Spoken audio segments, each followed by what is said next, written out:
Hello friends. In this video we will look at a case study, Arctic offshore drilling, where competing groups frame the debate over expanded oil drilling off the coast of Alaska in varying ways depending on their environmental and economic interests. Offshore oil and gas reserves, primarily along coastlines in Alaska, California, Louisiana, and Texas, account for a large proportion of the oil and gas supply in the United States. In August 2015, President Obama authorized Royal Dutch Shell to expand drilling off Alaska's northwest coast. His decision brought into sharp relief the different, oftentimes competing views on the expansion of offshore drilling.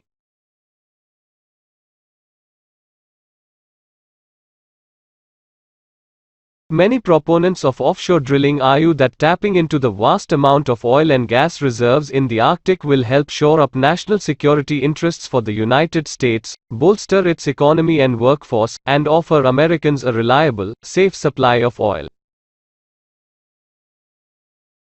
According to Robert Bryce, senior fellow at the Manhattan Institute for Policy Research, there are enormous amounts of recoverable energy resources in the Arctic. The Department of Energy estimates them at something on the order of 400 billion barrels of oil equivalent in natural gas and oil. That's 4 times the crude oil reserves of Kuwait.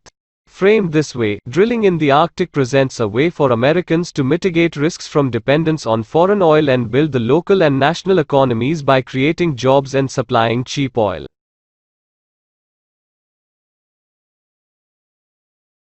A competing point of view charges that offshore oil drilling poses immense risk to the environment while reinforcing a reliance on dirty, environmentally unfriendly sources of energy. Critics claim that industrial activity associated with offshore drilling in the Arctic could harm native animals, including polar bears, walruses, seals, and whales already jeopardized by climate warming and declining levels of sea ice.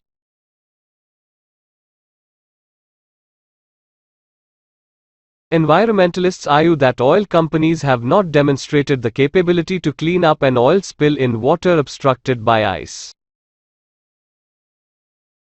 Furthermore, they contend, extracting oil only perpetuates a fossil fuel economy and will contribute dangerously to rising global temperature, thereby exacerbating climate change. Questions for consideration. 1. Do you find one framing of the situation more compelling than the other? Why? In what ways do your own beliefs or opinions affect your perspective on this issue? 2. If you were in President Obama's position, how might the different ways of framing this issue affect your decision-making process? Is it possible to make an objective decision in the case of Arctic drilling? How might you come to a decision that is both reasonable and ethically defensible?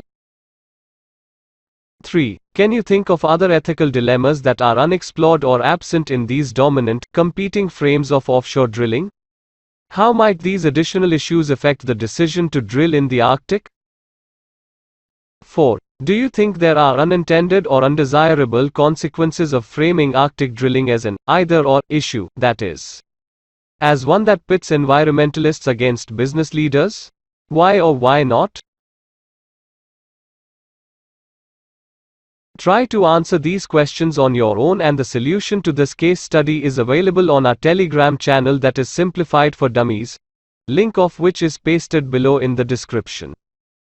If you want to learn an approach to solve any case study, please join our Telegram channel and download the PDF on framework for solving case studies. Thank you for watching the video.